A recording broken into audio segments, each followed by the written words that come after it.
My mom made me stand guard outside empty classrooms, while she seduced my brother's teachers and blackmailed them into changing his grades. Slipping white powder into his orange juice each morning, like it was harmless vitamins. I watched her twist my arm and whispered that if I spoke up, I'd be ripped from our trailer and thrown into foster care. I believed her. But the morning Brad collapsed, foam at his lips and eyes rolling back, everything shattered. The lie of her sacrifice, the fear that kept me silent, and the desperate truth. I was the only one left to tell. My mom made me stand guard while she slept with my brother's teachers to change his grades. When I saw her stirring white powder into his orange juice every morning, she twisted my arm and said, "You want him to fail? You want us to stay poor forever?" My mom worked 80 hours a week, and we were still living inside a trailer, home in the middle of a junkyard. So when my older brother Brad went into sophomore year, he didn't just turn 15, he turned into mom's way out. I still remember the way she used to look at his straight A's with tears in her eyes. "You're going to be a doctor. You're getting us out of here. Promise me," she'd always say at first. Mom's dedication seemed normal. During junior year, she quit her night job and transformed our living room into study central. For Brad's study groups, she'd make what we called fancy ramen, Marian noodles with green onions and sesame seeds. We all thought she was amazing. I never would have imagined what was really going on behind closed doors. It started when my phone ran out of battery. Mom agreed to let me use hers for homework when, really, I just wanted to play Subway Surfers. But as soon as I unlocked it, my stomach dropped. There in her camera roll was a folder labeled grades, except it wasn't filled with report cards. Subfolder 8 was flooded with photos of my mom posing in ways that made me sick, photos no mother should be sending to anyone. They were organized into subfolders with names like Mr. Timothy Married and Mr. J. Just when I thought it couldn't get any worse, it did. Because that's when I read her texts. Her method was clear. Lure the teachers in with her photos, and once their fun was over, blackmail them to have Brad's grades changed. My hands shook so hard, the phone slipped from my grasp. As I bent to pick it up, I heard Mom's footsteps behind me. "If you tell anyone, they'll take you away. And foster care is worse than anything you can imagine." The next morning, she dragged me to school early. When I asked why, she just replied, "Now that you know, you're going to help." I had no idea what she meant until we entered an empty classroom where she'd booked a parent conference. My role was simple. Stand guard outside and make sure no one came in while she gave Brad's teacher a little something. Sometimes, I heard muffled voices or furniture shifting, and I squeezed my eyes shut so hard I saw stars. Once, Mr. Jim rushed out with his shirt untucked. Mom followed, adjusting her skirt and lipstick with a satisfied smile that made me want to throw up. But apparently, this wasn't enough for her. A week later, she came home with master passwords and administrative access to change grades directly in the system. Her hands shook with excitement as if she'd won the lottery. I had no idea where she got it, but whenever I dared to ask, she'd say, "Your brother works so hard. I'm just helping to format things properly." I watched her research college application strategies until 3 in the morning, fueled by instant coffee and whatever pills she'd bought from the sleazy guy at the gas station. The next morning, my hands trembled as I watched her stir white powder into Brad's orange juice. "Vitamins," she'd tell him, "they'll help you focus." I opened my mouth to warn him, but just before I could speak, Mom turned to me and mouthed, "Foster care." So I sat there and watched as my brother drank poison. Brad started getting headaches, and his hands shook during dinner, but as his test scores climbed, so did Mom's doses. I tried watering down his juice once when she wasn't looking, but she caught me and twisted my arms so hard I ended up bruised. "You want him to fail? You want us to stay poor forever?" she hissed. She measured out different amounts depending on the day. More for practice tests, the most for the real exams. I knew she was playing with fire, but I never imagined how badly we'd get burned until the morning of his SAT. I woke to Mom screaming Brad's name. I ran to his room and found him unconscious on the floor. Foam at the corners of his mouth, lips blue, chest barely moving. Mom stood frozen, holding an empty pill bottle with powder residue. "Mom, what the F? Call 911, I screamed, but she kept repeating, "He needs to take the test. We need this score." I grabbed her phone and dialed while she tried to wrestle. "Away, please help. My brother overdosed and he's not breathing," I blurted into the receiver. The operator stayed calm and talked me through checking his pulse, as Mom collapsed beside him, sobbing. "We came so close. I ruined everything." Paramedics arrived and started working on Brad. Mom tried to hide the bottles, but I'd already shown them to the EMT. At the hospital, Brad flatlined twice and was pronounced dead at 4:38 p.m. The official cause: heart failure from a DRG overdose. I said nothing after years of wishing someone would put Mom in her place. I never knew the person would be me. Police arrived minutes later. 2 detectives entered our trailer while Mom rocked back and forth in the corner. I wrapped myself in Brad's hoodie, the one he wore to every study session. It still smelled like him. The detective questioning me had kind eyes. She asked what happened, but every time I tried to speak, sobs took over. Mom screamed about how they'd take me away, and how I'd ruined everything. Officers had to separate. An hour later, a child services worker arrived. She was an older woman with gray hair in a bun and a worn leather bag. When she told me I needed to go with her, I begged for 5 minutes to grab my sketchbook. She agreed and followed me. Walking through the trailer felt surreal. Brad's half-empty orange juice glass still sat on the counter. I grabbed my noticed Mom's old tablet charging on her dresser. The screen was unlocked. On autopilot, I opened her cloud storage. Every sick folder appeared, just as I'd seen on her phone. My hands shook as I screenshot each one. The worker called from the living room that we needed to leave. I slipped the tablet into my backpack. Outside, I handed it to a detective, explaining about the backups. She pulled it into an evidence bag. The emergency foster home reeked of cigarettes and cat litter. My foster parents, Bill and Sharon, barely looked up when I arrived. Sharon showed me to a small bedroom with healing-patterned wallpaper and a creaky twin bed. Through the walls I heard her tell Bill it was another substance case. She didn't know I could hear. Sleep wouldn't come. Every time I closed my eyes, I saw Brad's blue lips, the foam at his mouth, his barely moving chest. When morning came, Sharon poured orange juice for breakfast. I ran to the bathroom and threw up. 3 days later, the detective called. Mom refused to cooperate unless she saw me. The detective offered me the choice. Part of me never wanted to see her again, but another part needed to make her know I knew everything. The county jail's visiting room had thick glass and phones on each side. Mom looked small in her orange jumpsuit, dark circles under her bay eyes. She pressed her hands to the glass and started crying, begging me to say I lied, that she was a good mother, that Brad's death was an accident. The words built up inside me, like pressure in a shaken soda bottle. Finally, I couldn't hold them. You called him. Her fist slammed the glass, and a guard moved closer. Her eyes flicked between rage and tears. Then, as if flipping a switch, her expression softened. They'll split us up forever. You'll age out alone in foster care. Brad wouldn't want that. He'd want us together. I dropped the phone and ran into the parking lot. My own phone, Buzzdig, Brad's best friend. His mom says I'm confused, that I didn't do it right. They sank. Jake's mom had been in Brad's study group. If Mom already spun her story, who would believe me? I had 3 missed calls from other study group parents. 2 days later, the foster placement coordinator arrived. My Aunt Helen from 2 towns over wanted temporary custody. Family placement was preferred. Aunt Helen's house felt like a shrine. Photos of Mom and Brad everywhere, science fairs, awards ceremonies, none of me. Helen spent an hour rearranging Brad's memorial items on the mantle, muttering, Mom pushed too hard. 2 weeks crawled by before I started at the new school. The guidance counselor met me privately, voice dripping with sympathy. She knew my story, and said I could take all the time I needed. Walking the hallways, I caught whispers. Everyone already knew. They wanted nothing to do with me. That evening, Helen mentioned Mom's commissary account. She's still my sister, Helen said. Still your mother, she added, when I refused to ask her for supplies. Her face hardened. Jake's mom had started a Facebook page, Support for Linda, described a tragic accident and a grieving mother. Hundreds shared it, and donations poured in for Mom's legal fund. The detective called with an update. Mom's lawyer claimed her confession was coerced, that she was in shock. They needed my testimony for a grand jury. Mom had a hired attorney. I'd have a public defender. My Instagram filled with messages supportive, accusing. Her mom loved Brad. Why would she hurt him? One afternoon, I overheard Helen on the phone. Maybe she was confused, Helen said. Trauma affects memory. That girl's always dramatic. The morning I discovered a hidden folder on Mom's phone, my whole world shattered.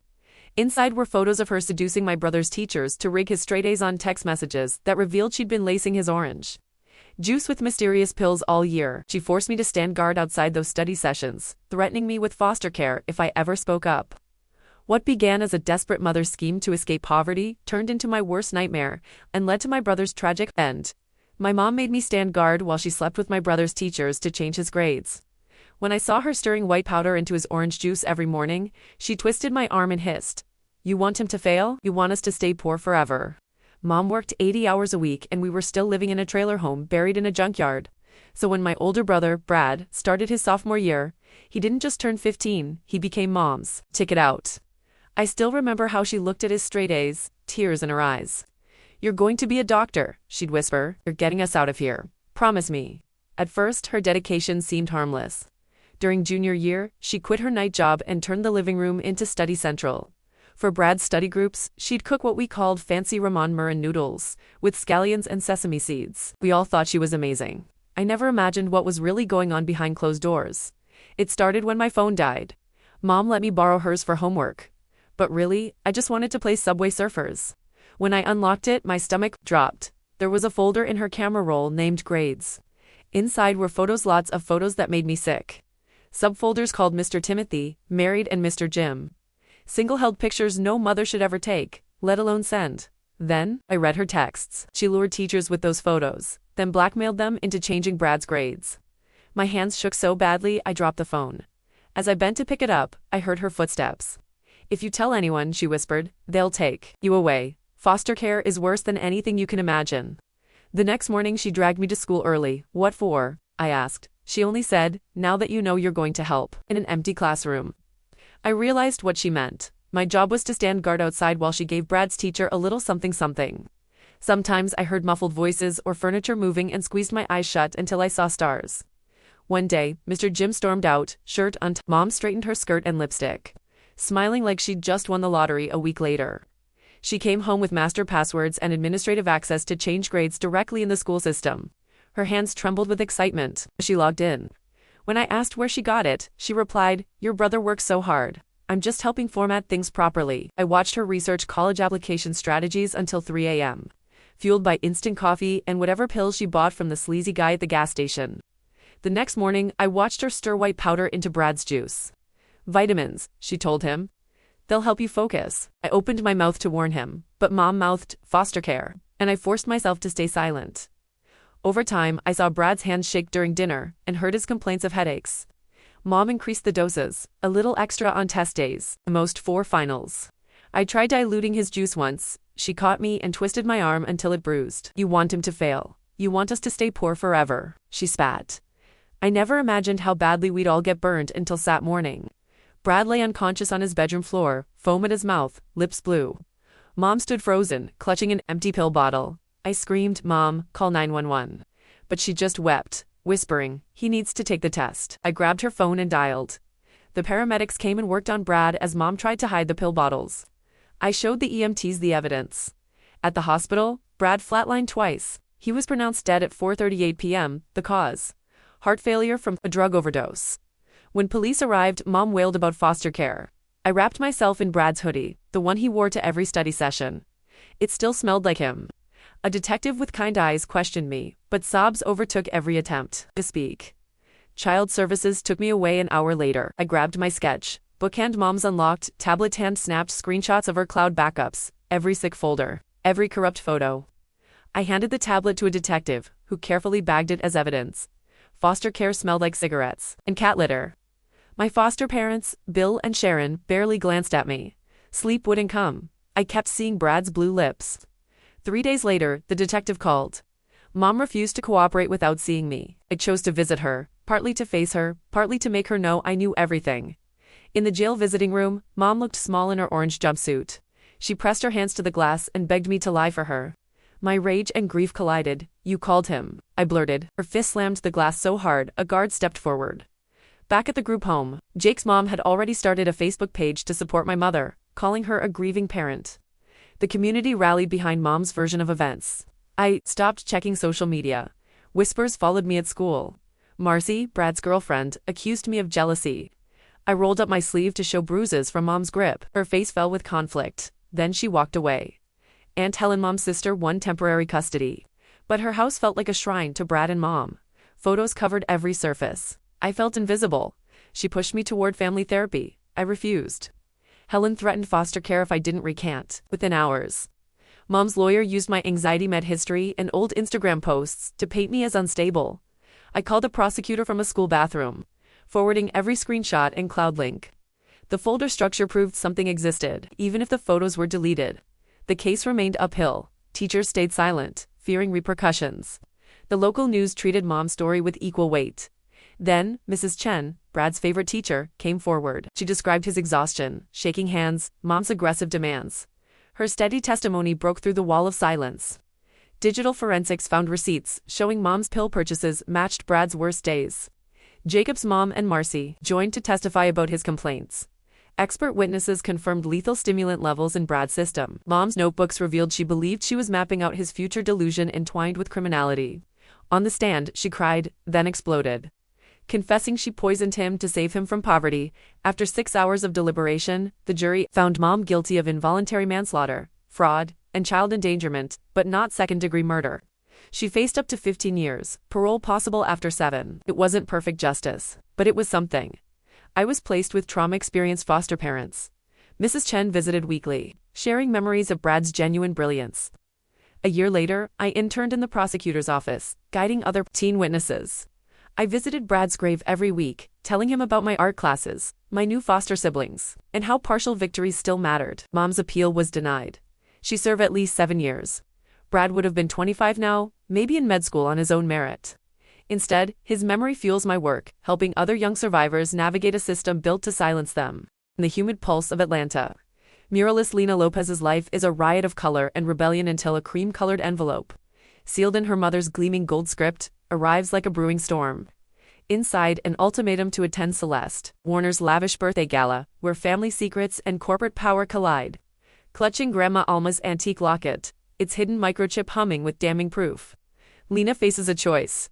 Remain the outsider artist she's fought to be, or storm the lioness's den and expose the truth that could topple her mother's empire. With 3 days until the Fox Theater lights dim, every stroke of her brush and every pulse at her throat signal that this is far more than a party. It's the moment that will redefine her legacy. I'm Lena Lopez, and my life's been a canvas of colors and chaos painted in the humid heart of Atlanta, Georgia. I'm a muralist, turning blank city walls into stories of hope and rebellion, but my own story was shaped by a mother who'd rather frame me in her perfect world than let me paint my own. Asterisk, the cream-colored envelope on my kitchen counter, sealed with gold-embossed lettering, felt like a storm cloud threatening to wash away everything I'd built. Asterisk, for 3 days, I ignored it, but this morning, a text from my cousin Marcus lit up my phone. Asterisk, open it. Lena, you need to know. Asterisk. Asterisk, the envelope held an invitation to my mother, Celeste Warner's 55th birthday gala at the Fox Theater, Atlanta's crown jewel of glitz and history. Asterisk, you are cordially invited, I read aloud, my voice heavy with sarcasm, to celebrate Celeste Warner's milestone in style. My best friend Harper, sprawled on my couch with her laptop, snorted. Your mom doesn't do subtle, does she? She'd been pretending to work, but I knew she was watching me wrestle with the weight of that invite. I flipped the card over, and there it was, a handwritten note in Celeste's sharp, elegant script. Your presence is mandatory. Come face your future. My stomach twisted. Celeste, Atlanta's real estate queen, never won for simple parties. Every move was calculated, every guest a chess piece in her game of power. I'd spent years dodging her attempts to mold me into her miniature CEO, pushing me toward business school, designer dresses, and a corner office in her Warner Enterprises tower. I chose paintbrushes over boardrooms, and she's never forgiven me for it. Harper shut her laptop and joined me in the kitchen. What's with the cryptic note? Sounds like she's planning something big. My phone buzzed again, Marcus calling this time. I hit speaker. Lena, you've got to go, he said, his voice tight. Evelyn called me. The family lawyer said something's up, and it's tied to Grandma Alma's letter.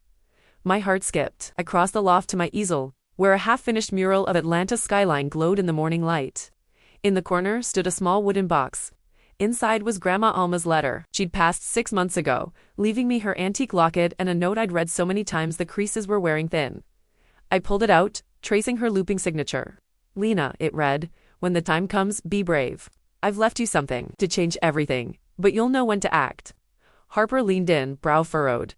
You never told me about this letter. I swallowed hard. Grandma Alma was the only one who ever got me.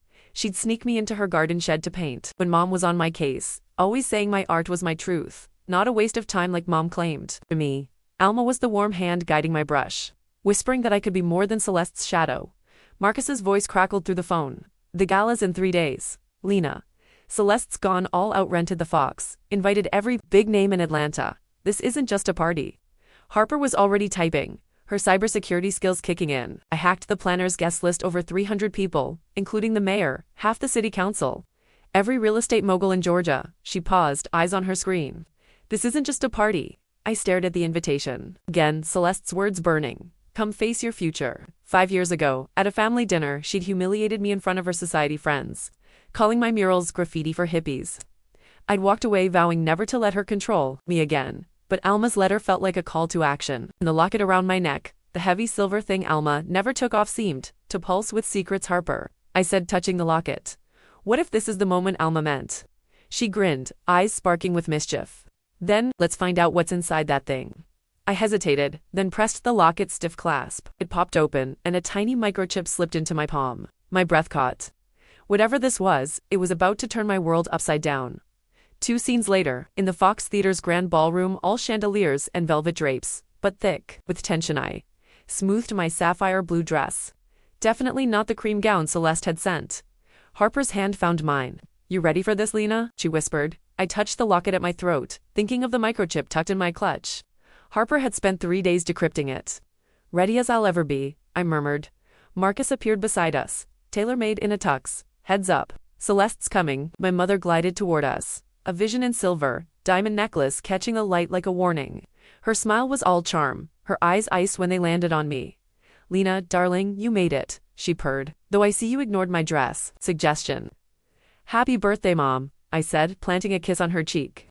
I felt her stiffen. I don't recall inviting extras, she said, eyes flicking to Harper. Harper smirked. I'm Lena's date. You did say bring someone special, right? Before Celeste could snap back, Evelyn, our family lawyer, swept in with 2 champagne flutes. Celeste, the governor needs you by the stage, she said, voice professional, but tense. Evelyn pressed a flute into my hand. You'll need this, I nodded. Harper's fingers flew over her phone. With one text, the files would go live. My heart pounded, but Alma's words echoed. Be brave. I wasn't there to crash a party, I was there to unravel my mother's empire. Then Julian Hall, my ex, appeared, sharp in a sleek suit. Lena, he said, voice low. Mom invited me. I forced calm. Didn't expect you here, he shrugged. Family, friends, right. He flashed a smile that once made my knees weak. Harper cut in. Family, friends, who ditch girlfriends after a mommy meeting. Julian's eyes narrowed.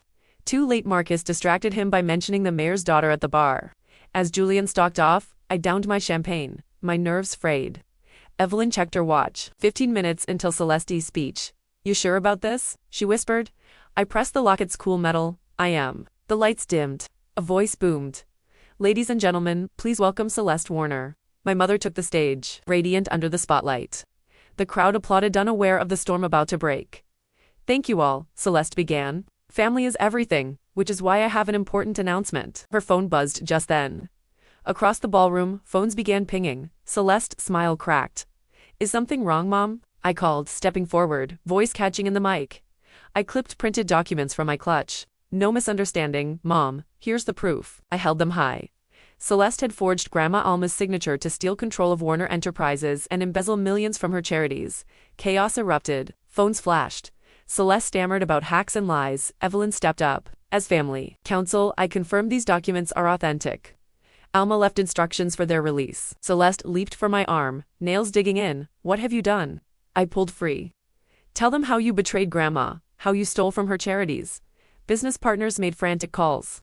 Society matrons gasped. Celeste's face went white. I won't inherit. No trust fund. She whimpered. I laughed. This isn't about money, it's about truth. Harper held up her phone. It's trending, Celeste. Every news outlet in Atlanta has it. As security closed in, I slipped away with Harper and Marcus into the Fox's lobby. Julian caught up, face tense. Lena, we need to talk. I braced myself. What now, Julian? He swallowed. Your mom paid me to leave you. Said you were liability. Betrayal cut deeper than I expected. Marcus pulled up a list of Dad's secret notes. Dad had been tracking offshore accounts linked to Celeste before his death. We need the lake house, I said, voice shaking. What I found in that boathouse safe, Dad's USB drive, reams of documents, a letter in his handwriting changed everything. He'd been hunting the Alliance, a web of corruption at the heart of Atlanta's power structure, with Celeste at its center. We barely escaped a hail of bullets. Diving through childhood tunnels under the lake house until we burst out near a gas station at dawn, an anonymous tip led us to an abandoned warehouse, where Celeste, my uncle thought dead, and armed men surrounded us. Phones pinged as Harper's uploads went live. Names of judges, politicians, CEOs all tangled in the Alliance.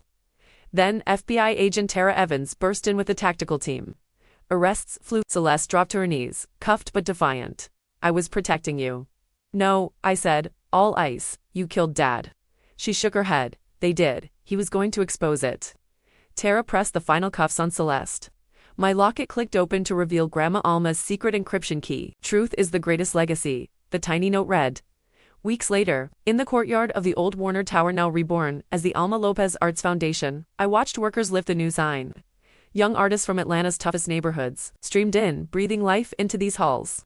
A girl named Maya held up a drawing of a woman breaking free from shadows, light streaming behind her. "Did you paint that mural?" she asked. "That's my grandmother," I said, touching the locket. "She taught me art could set you free." Harper handed out sketchbooks. Marcus pinned up a sign for free community classes. Agent Evans pressed a worn journal dad's into my hand. He wanted this here. I opened it, tracing his sketches and words about truth and courage. The gallery hummed with possibility. This was my inheritance, not money, but a chance to help others find their voice. Grandma Alma's portrait smiled down, and I felt her strength and Dad's sacrifice guiding me onward. My mom called the day before my birthday, syrupy. Giggling about a little surprise, heading my way when a plain brown box showed up on my doorstep. No ribbon, no note, I shrugged it off. But the label wasn't from them, and the barcode looked eerily familiar. My husband's warning kept me from tearing it open, and 30 minutes later, the police were at our door asking questions about a suspicious package addressed to me. Suddenly, a quiet birthday morning shattered into a tangled web of stolen art. A sister's betrayal, and parents who'd used my name to cover their crimes, and I was the only one left to pick up the pieces. For my birthday, my parents sent me a gift box. My husband looked at it and said, "Don't open it." I asked why. "Can't you see it?" I looked closer and froze. I didn't open it. I did something else instead. 30 minutes later, police were at the door. A big birthday person. I don't throw parties. I don't post dramatic selfies with 34 and thriving. Honestly, I forget it's my birthday until my husband buys me a chocolate bar and makes a dumb joke about being married to a mature woman. That's enough celebration for me. So when my phone rang the day before my birthday and my mom was on the line sounding like someone had injected syrup directly into her carotid artery, I already knew something was off. Double quotes. "Oh sweetheart, we sent you a little surprise. It should arrive right on time, right on time." Like my parents had ever been on time for anything that didn't involve my sister, so I played along. I said, "Oh, okay, thanks." She giggled. "My mom doesn't giggle. It's nothing big," she said. "Just a token of our love." That's the moment I should have known, not because of what she said, but because she said love, and didn't immediately follow it with a reminder that I'm too sensitive. But you want to believe, you know? Even after 34 years of crumbs, even when you've trained yourself not to expect anything, a stupid part of me went, maybe it's real. Maybe they're trying. They weren't. Anyway, it's my birthday. My husband Jason makes me pancakes and lets me drink coffee in bed while he handles a work call in the other room. It's peaceful, comfortable, and then the doorbell rings. A medium-sized cardboard box is sitting on the mat. No ribbon, no gift tag, no glittery happy birthday balloon, just a box. Plain brown, printed label, taped like it was packed by a robot. Jason picks it up, carries it into the kitchen, then stares at it like it might grow legs and run. I say, "That's from my parents." He doesn't say anything. "Mom called yesterday, said they were sending me a gift." Still nothing. Then, "Don't open it," he says. I laugh. "Why? You think it's cursed?" Jason doesn't laugh. He nods at the label. So I look really look. No handwriting anywhere, not on the label. Not inside the seams, just a printed shipping tag with my name and address. The return address, APO box, not their street, not even their city. I start to feel a little cold. Jason steps closer and taps the edge of the box with one finger. "There," he says. "Do you see it?" I lean in, my heart trips. Then it stumbles. Everything inside me goes still. Not fear exactly, not yet. Just dread with a familiar face. I don't say a word, neither does Jason. He just steps back again, fully, quietly. That's when my phone rings again. It's my mother. Jason looks at the screen. I look at him. I swipe to answer and hit speaker. "Sweetie, did it arrive?" I pause. Jason doesn't move. My thumb hovers over the end call button, but I don't press it. "Yeah," I say, "it came. Did you open it?" I glance at the box. "Yeah," I lie. "I opened it. It's beautiful. Thank you, oh sweetheart. We just wanted to remind you how much we love you. You're a girl. Don't ever forget that." My stomach drops, because my mom has never said that. Not when I graduated. Not when I got married. Not when I cried on her couch after a miscarriage 2 years ago. Jason looks at me. I shake my head slightly. "Well," she says all sing-sangy, "we just thought you deserved something nice. You're so strong. You always have been." Then she hangs up. I don't say anything for a while. Neither does Jason. The box sits between us like it's watching. "I hate how nice she was," I say finally. "I know," Jason says. She only calls me sweetie when she's about to lie. I know, and they never send gifts. Not even at Christmas. Remember that one time they gave my sister a Peloton and me a scented candle from the gas station? Jason laughs. I think the candle was used. I think it was expired. We stand there a while longer. I want to throw the box out the window, but also set it on fire, which is sort of contradictory, but so is my family. Eventually, I sit down. Jason makes tea. The box stays on the counter. We don't open it. We don't even touch it again. It just sits there, taking up space, saying nothing, saying everything. 30 minutes later, there's a knock at the door. It's not a neighbor. It's not Amazon. It's a uniform. Are you Russo? I nod. We've received a report about a package delivered to this address. Do you mind if we come in and ask a few questions? And that's where I'll stop for now, because the box is still there, and so is everything that came with it. To understand how we got here, you need to understand my life, for at least you need to understand Ellie. Ellie is my younger sister, younger by 3 years, but lighter by about 1,000 emotional pounds. If I'm Duty, she's Delight. If I'm the one who remembers everyone's birthdays, Ellie is the one who just can't deal with that kind of pressure right now. She was the golden child, not in a sparkly overachieving way, more like in a let's not make her upset kind of way. She cried easily. That was her power. I didn't. That was my mistake. I think I was 8 the first time I took the blame for something I didn't do. We had this hideous vase in the hallway, dark green ceramic, probably worth $12, but treated like the crown jewel of the family estate.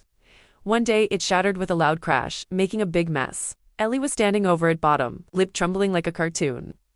I remember walking into the hallway and just knowing what was about to happen, like a reflex. When Mom showed up and started yelling, Ellie pointed at me. Riso did it, she said, just like that. No warm-up, no eye contact, just betrayal, clean and cold. I hadn't touched the stupid thing. I hadn't even walked past it, but I said nothing because I was older and she was crying. I knew how this movie ended. Mom looked at me like I was a disappointing puzzle she couldn't put back in the box. Well, you're the big sister. You should have been watching her. I got sent to my room. Ellie got a popsicle, and that was that. Another time I think I was 12. Ellie borrowed my favorite sweater, wore it to school, got paint on it during some creative moment in art class, and then blamed me for not telling her it was special. Mom just nodded, like that made sense. Why didn't you hide it better, Riso? You know she's still learning boundaries. That sweater had been a gift from my grandmother. Ellie never apologized. She said I overreacted. Then she cried. Then she got ice cream. And I learned again. Truth doesn't get you comfort. Tears do. By the time we were adults, we weren't so much sisters as two people who grew up in the same house and tried to keep the peace. Whenever our parents were in earshot, Ellie didn't go to college. She did a yoga certification, sold essential oils for 3 months, made a spiritual art Instagram that was actually just reposted. Etsy screenshots and photos of her holding coffee mugs on beaches. Somehow, none of it ever failed. It just evolved. She's finding her way. She's got such a creative soul. Not everyone fits the mold, Riso, my parents would say, which is hilarious, because I never wanted Ellie to fit the mold. I just wanted her to pay back the $600 she borrowed to launch her failed bath bomb line. But I didn't say that. I just watched from a safe emotional distance as she failed upwards with my parents cheering in the background. About a year ago, I got a call from Mom. She wanted to take me to lunch. Just me, I asked. She said it like a treat, like I should be grateful. We met at this farm-tateable place she always pretended to love, but secretly called overpriced. Ellie was already there, sipping a kale smoothie and looking like a discount lifestyle blogger. They were friendly, too friendly. We ordered small talk. Then Ellie hit me with it, double quotes. So I was wondering, would it be okay if I used your name and address for something? Just for a business account? For this little art thing I'm working on. It's not shady or anything. It's just easier because I'm kind of between leases and you're so stable. That word, stable, always meant the same thing. Boring, predictable, easy to pin things on. Mom jumped in. We just thought it made sense. You're good with paperwork and it's just temporary, really. I didn't get angry. I didn't even hesitate that long. I just said no. Calm, quiet, absolute. Ellie blinked. She smiled too, quickly. Hey, well, that's okay. Lunch ended early. After that, the freeze-out started. Not dramatic, just a gradual colder, drier kind. The Christmas invite got lost. My dad sent a passive-aggressive email about not supporting family projects. Ellie unfollowed me on Instagram. I didn't even notice until a friend pointed it out. I told myself I didn't care, but I did. I thought they'd come back around, that they'd respect the boundary, that saying no wouldn't make me the villain. Instead, they just moved on without me, which was honestly fine. Quiet is better than chaos, and I've built a pretty peaceful life, a quiet house, a kind husband, no one screaming, no one crying on command, no vases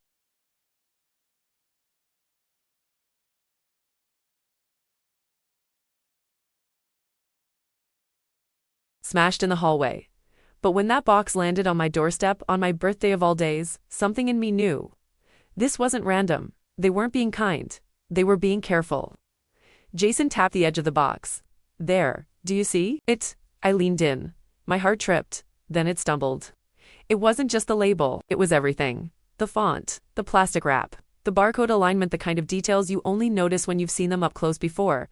And I had a year ago, we'd stopped by Ellie's apartment, me and Jason, to return some dishes. She was knee-deep in packing peanuts and calling it inventory. Her hallway looked like a warehouse. Boxers everywhere. They felt the same way. Same logo, same gloss. Same smell, like varnish and melting glue. She'd laughed when I picked one up and told me to put it down. The supplier is strict, she said. She called them strict, not careful, not expensive, and now, that same supplier had sent a box to me directly. With my name on it, not repackaged, not recycled, a new label, new seal, new box from them to me. Jason didn't say anything else. He didn't have to. This wasn't a gift they sent, using an old box. This was a shipment, a deliberate one. The kind Ellie never lets anyone else touch, and somehow it landed on my kitchen counter. I didn't speak because there wasn't a single thing I could say that didn't taste like betrayal. After I saw the packaging, I already knew. Then came the call, my mother, syrupy and soft, asking if I'd received our little gift. I told her yes, told her I opened it, told her it was beautiful. I hadn't. Jason stood next to me in the kitchen, arms crossed. I picked up my phone, tapped record, and set it on the counter beside me, not out of instinct, not out of paranoia, because I'd already seen the box, because I knew what this was. They weren't sending me a gift. They were sending me a problem with my name already printed on it. The knock came less than half an hour. Later, I opened the door to a uniformed officer, polite and expressionless in that practiced way. Are you Russo? I nodded. We received a report regarding a suspicious package delivered to this address. Would you mind if we came in and had a look? Jason stepped into view behind me. I opened the door wider. Sure, I said. The box was still on the counter, unopened. That's the one, I said. The officer walked over, looked it over like it might move. His partner stood just behind, eyes scanning the kitchen like we might have a warehouse tucked under the table. It was addressed to you, he asked. Yup, birthday present from my parents. You've opened it. No, he nodded once. Would you mind if we opened it? Go ahead. They were methodical gloves, box cutters, everything by protocol. The flap peeled back with a dry sound. Inside, bubble wrap, decorative pieces. The kind of soulless things people overpay for when they want to look cultured. A few little figurines, a certificate of authenticity, and a shipping slip with my name, of course. One officer scanned a QR code on the bottom of a piece. He glanced at his partner. They exchanged a look I couldn't quite read. Do you know what these are? The first one asked. I mean, they look like art. Kind of, I said. Do you know where they came from? I shook my head. I told you. My parents sent it to me as a gift. Do you have proof of that? I picked up my phone and played the recording. My mother's voice came through bright and hollow. Did you get our little gift? We just wanted to show you how much we love you. You're our girl. I stopped it there. It was enough. The officer nodded. We're going to take this with us. You're not being charged at this time, but this shipment matches materials in an active investigation. I gave a tight smile. No problem. They boxed it back up like it was a biohazard, thanked me again, and walked out the front door with Jason trailing behind them. I sat down at the kitchen table. My coffee was still warm. That felt offensive somehow, like the universe was trying to suggest everything was normal. 3 hours later, my phone rang again. I didn't check the number. Didn't need to. I answered. My mother's voice was no longer soft. How could you? I didn't respond. You told the police it was Ellie's. I told them who sent the package. You know what this means for her. Yes, I do. You could have kept your mouth shut. You could have said it was a mistake. You called me. You checked to make sure it arrived, and then you tipped him off. We didn't have a choice. You always have a choice. If they found it at your place, it would have ended there. Quiet, contained. No one else gets hurt. So you sent stolen goods to my house in my name, and hoped I'd be dumb enough to open them. Silence. Then my father's voice came in, low measured. We thought they'd seize the items and move on. We didn't think they'd trace it back this far. But you thought they'd trace it to me. Riso, you're stronger. You've always been stronger. He used my name, you used my house. Ellie's not built for this. And I am. Have kids. You'd bounce back. That was the reason. That was always the reason. You've always been the cold one, my mother said, and now look what you've done. I didn't answer. I ended the call. Jason came back into the room with a cup of tea in each hand. He sat one down in front of me and didn't ask anything. I looked at the counter. The space where the box had been felt like a scar. They really thought I'd open it, I said. Jason sat down across from me. They really did, he said. And that was all there was to say. A week after the police took the box, the detective called me again. I was halfway through a bowl of cereal. Jason had just left for work. The sun was doing that nice warm window thing. You know, when things feel like they might be okay again. Then my phone lit up. Unknown number, of course. Ro, do you have a few minutes for what? Why not burn it down before breakfast? We need to confirm something. Your name appears on multiple documents related to the business your sister operated. Have you ever registered a business under your name? No.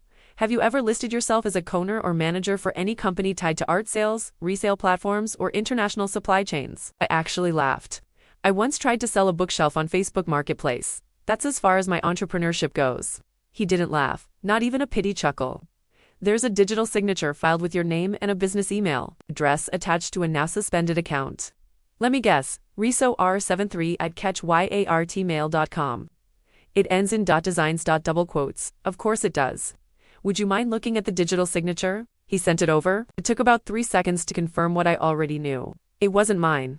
I mean, it was my name, sure, but not in my handwriting. Like someone tried to imitate it after glancing at the back of a birthday card once. Is that your signature? No. Do you recognize this email? No. Could your sister or parents have had access to any of your old documents? I paused. Yes, years ago. Tax stuff, ID copies. I used to trust them. That was the last time I said that sentence out loud. Past tense and everything. He walked me through what they'd found or tried to. A business license filed under my name. My old address listed as the official return center. Supplier contracts, payment links, and a full-blown fake email account pretending to be me. You've technically been listed as a silent partner for over a year, he said. I wanted to say something sharp, something clever, but all I managed was, of course I have. He asked if I'd be willing to provide a written statement, confirming that I never authorized any of it. I said yes. I sent it over that afternoon. I even included a copy of my actual signature for comparison, just in case anyone needed help playing Spot the Fraud. He thanked me for my cooperation and said they'd follow up if they had further questions. That was it. He didn't tell me what would happen next. He didn't say Ellie's name again. Didn't say the word charges. Didn't promise justice. He just thanked me and hung up.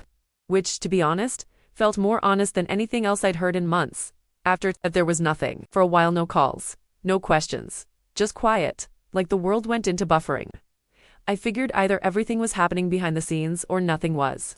And both were equally terrifying. Then it all moved at once.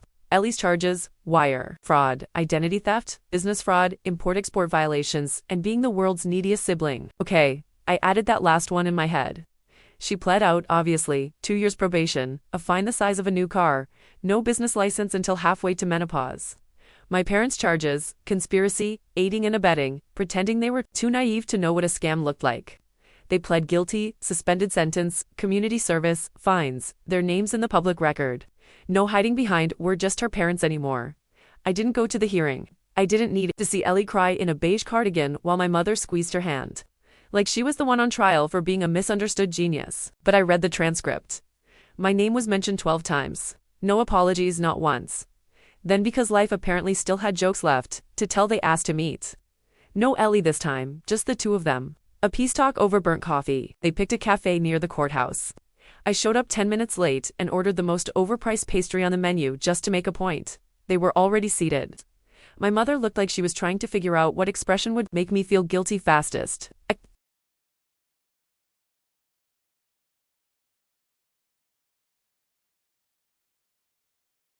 didn't sit right away.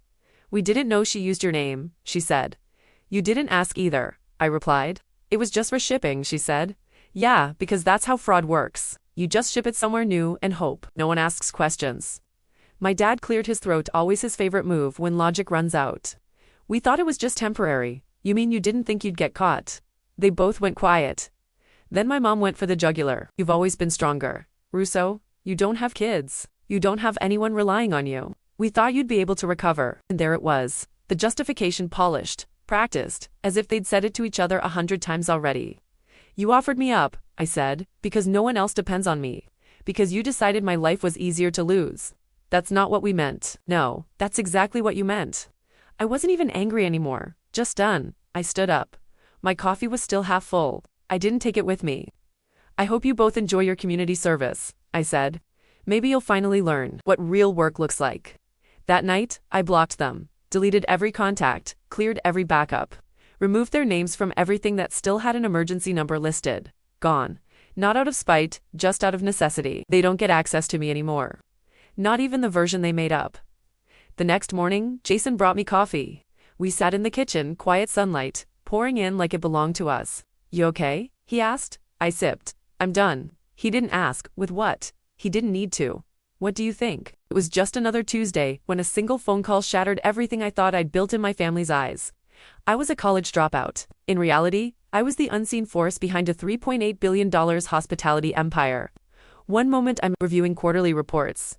The next, I'm uninviting myself from my own brother's wedding, canceling every service venues, catering, flowers, limos that I'd quietly acquired over 8 years. As disbelief turned to realization. On both sides of the line, I had to decide, keep proving them wrong, or make them see the man I'd become. The call came on a Tuesday morning while I was reviewing quarterly reports for Sterling Hospitality Group. My assistant buzzed through. Mr. Sterling, you have a call from Elegant Events Wedding Planning. I almost declined. Then I remembered. My younger brother Marcus was getting married next month. I'd paid the deposit 6 months ago when I heard they were struggling with costs. $50,000 to ensure my brother had the wedding he dreamed of. The family never knew it came from me. David Sterling speaking.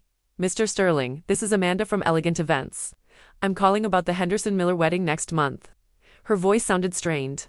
I have some uncomfortable news about your invitation. I set down my pen. Go ahead, your family contacted us yesterday. They've asked us to remove you from the guest list entirely.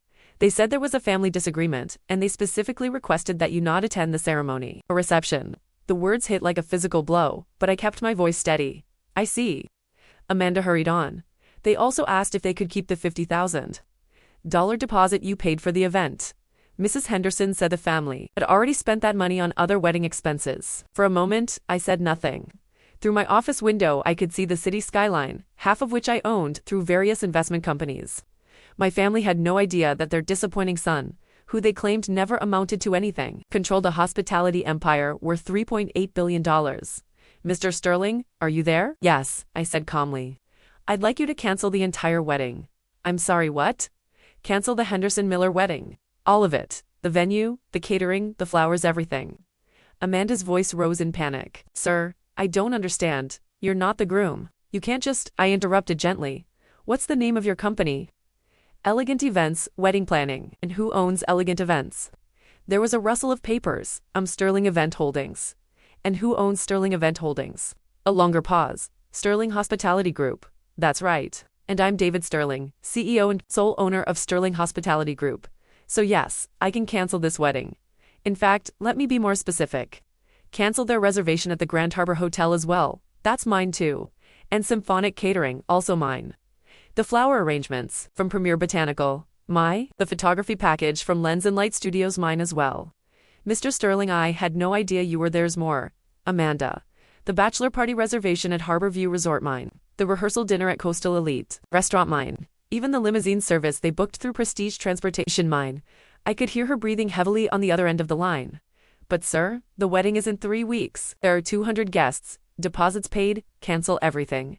Refund any guest paid deposits for accommodations. Send the Henderson and Miller families a bill for the full amount they owe. Minus my original $50,000 deposit, which I'm keeping as a cancellation fee. Mr. Sterling, this will destroy the wedding. There's no way they can find alternative vendors this close to the date. That's not my problem anymore. After hanging up, I sat back in my chair. 28 years old, and my family still saw me as the college dropout who threw his life away when I left Harvard Business School to start my first company. They had no idea that the small event planning business I'd mentioned casually over the years had grown into one of the largest hospitality empires on the East Coast. My phone buzzed with a text from my mother. David, we need to talk about your recent behavior. Your attitude toward Marcus and Jennifer has been unacceptable. We think it's best if you don't attend the wedding. We'll be keeping the money you contributed since we've already spent it. I smiled and typed back, understood. Enjoy the celebration. What my family didn't know was that I'd been quietly building my empire for 8 years. It started when I dropped out of Harvard, not because I was failing, but because I'd identified a gap in the luxury event market. While my family saw my decision as giving up, I was actually walking away from a guaranteed corporate job to bet everything on my vision. Sterling events began in my studio apartment. I planned corporate gatherings and small weddings, working 18-hour days and sleeping on my office couch. My family's response was always, "David's going through a phase. He'll be back to real work soon." Within 2 years, I'd bought my first property, a struggling event venue. By year 4, I owned 6 venues across 3 states. Sterling Hospitality Group was born, and I began acquiring complementary businesses, catering companies, florists, photographers, transportation services, every aspect of the luxury event industry. My family remained oblivious. At holiday gatherings, they'd ask about my little business while praising Marcus's promising law school career. When I mentioned buying the Harborview Resort, they nodded politely and changed the subject. The real growth came in years 6 and 7, when I acquired struggling hospitality companies during an economic downturn and rebuilt them into profitable enterprises. Harborview Resort, Grand Harbor Hotel, the entire coastal elite restaurant chain. My family had heard the names but never connected them to me. 30 minutes after my conversation with Amanda, my phone rang again. "David." My father's voice was tense and confused. "I just got a call from some woman saying our wedding venue was canceled. There must be some mistake." "No mistake, Dad. What do you mean no mistake? This is ridiculous. We have a contract with Sterling Event Holdings, which is owned by Sterling Hospitality Group, which is owned by me." The line went silent for several seconds. "David, what are you talking about?" "I'm talking about the fact that you canceled my invitation to my own brother's wedding, while asking to keep the $50,000 deposit I paid for it. So I canceled everything else. You paid for the wedding, the venue, the catering, the hotel blocks, the flowers, the photography, the rehearsal dinner, the bachelor party, the transportation. All of it goes through companies I own. Congratulations, Dad, you just uninvited the person who was paying for your son's entire wedding." Another long silence. "David, I think there's been a misunderstanding." "No misunderstanding. You made it clear I'm not welcome at family events. So my companies aren't welcome to provide services for family events either. My companies, you plan parties." I almost laughed. "After 8 years, you still think I plan birthday parties, Dad? I own Sterling Hospitality Group. We control 47 venues, 23 restaurants, 12 hotels, 6 catering companies, and 11 event service providers across 7 states. We generated $1.2 billion in revenue last year. That's impossible. Check our corporate website, check the business registry, check Forbes' list of fastest growing private companies. We were number 17 last year." I heard muffled conversation in the background. Mom had joined the call. "David," her voice was shaky, "we had no idea you were successful. You never told us." I tried. Every family gathering for 8 years, I tried to share what I was building. "Remember when I mentioned buying the Harborview Resort? You said it was nice, then changed the subject to Marcus's latest case at the law firm. What did you think I meant?" Dad asked. You had no answer. My phone buzzed with another call. "Amanda," I said, switching lines. "Dad, I need to take this." Amanda's voice was urgent. "Mr. Sterling, I've been getting calls all morning. Your brother, your parents, even the bride's family. They're all asking about rebooking, and sir, with 3 weeks' notice, it's impossible. Every quality venue is booked solid. The catering companies are committed. There just aren't alternatives available." "What about the Grandview Manor? That's one of your properties, too, sir. It's already booked that weekend, right?" "Well, then, they'll need to figure something else out." "Mr. Sterling, your mother called crying. She said there are 200 people flying in from across the country. She's begging for any solution." I considered this. "Any solution?" "Yes, sir." "All right, here's what we'll do. They can have the wedding at Grandview Manor, my smallest venue, capacity, 80 people, maximum basic catering, package, house flowers, staff photographer only. Total cost $200,000, paid in advance. That's 4 times what they were paying before, and half the space. That's the offer. They wanted to exclude me while keeping my money. Now they can include me in their decision-making while paying market rates. If they refuse, they can get married at City Hall." I hung up and returned to work. 3 hours later, Marcus called directly. "David, what the hell is going on? You're getting married. Congratulations. Don't play games with me. Mom's been crying all day. Dad's had 6 phone calls with different vendors, and everyone keeps telling him you own their companies. What kind of sick joke is this?" "It's not a joke, Marcus. It's business. This is my wedding. Your wedding that I was financing. Your wedding that I was uninvited from. Your wedding that the family decided I wasn't worthy to attend. We thought it would be better. You thought it would be better to exclude your brother from the most important day of your life, while secretly keeping the money he contributed. Does that sound like family behavior to you?" Marcus was quiet. "We didn't know the money came from you. Mom asked me for help 6 months ago. She said you were struggling with wedding costs, and Jennifer's family couldn't contribute much. I wrote a check for $50,000 that same day. I didn't know because you never asked. Just like you never asked about my business, my life, anything. You assumed I was the family screw-up and moved on. That's not true. Marcus, when was the last time you asked me a genuine question about my life? When was the last time any of you showed actual interest in what I do? He sighed. I need to talk to Jennifer and our parents. Of course you do. Later that evening, Jennifer Marcus's fiancé called. David, it's Jennifer. I think we need to talk. Congratulations on your engagement. Thank you. Listen. I had no idea about any of this. Marcus never told me you were helping with costs, and I certainly didn't know about your businesses. I've been doing research all afternoon. Sterling Hospitality Group is huge. Own half the venues I dreamed of having my wedding at when I was growing up. David, I owe you an apology. We all do. I was there when your parents decided not to invite you. I should have spoken up. Why didn't you? Because Marcus painted you as the irresponsible brother who never got his act together. I believed him. Now I realize Marcus doesn't actually know you at all. None of them do. Her voice was thick with emotion. David, I would be honored to have you at our wedding, not because of your businesses or your money, but because you're Marcus's brother and you clearly care about family more than the rest of them realized. What does Marcus say? He's processing. It's a lot to take in, and your parents, they're scared. They've spent years treating you like the family disappointment, and now they're learning you're probably the most successful person in the room at any gathering. Success isn't just about money. No, but respect should be about recognizing when someone deserves it. The next day, Amanda called with an update. Mr. Sterling, your family has accepted your terms. They've paid the deposit for the Grandview Manor package, and they formally requested that your invitation be restored. Did they agree to all the conditions? Yes, sir. Your father specifically asked me to tell you that the family would like to meet with you before the wedding to offer a formal apology. And your brother wants to know if you'd consider being his best man. I sat back in my chair, looking out at the city skyline again. 8 years of building an empire while my family saw only failure. 8 years of trying to share my success while they heard only excuses. 8 years of proving myself while they waited for me to grow up. Amanda, yes sir. Schedule that meeting for this Saturday at the Harborview Resort, private dining room, and make sure the catering is perfect. The meeting was set for 2 p.m. on Saturday. I arrived early and stood by the floor-to-ceiling windows, overlooking the harbor. This resort had been my biggest acquisition of failing property. I'd transformed into the region's premier destination. The private dining room alone was worth more than most people's homes. My family arrived together, Mom, Dad, Marcus, and Jennifer. They looked around in obvious amazement. Crystal chandeliers, hand-carved furniture, a view that stretched 4 miles across the water. David, Dad said, extending his hand formally. Thank you for meeting with us. Have a seat. They settled around the mahogany table as servers brought in lunch prepared by the same kitchen that catered governors and celebrities.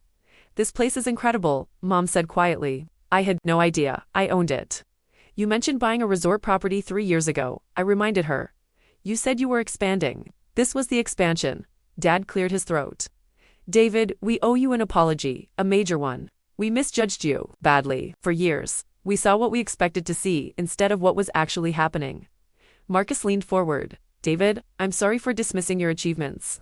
For assuming you were irresponsible, and for letting the family uninvite you from my wedding. Why did you assume I was irresponsible? Because you dropped out of Harvard, never had a traditional job, and never bragged about your success. Would bragging have helped? No, but maybe if you'd been more direct about what you were building.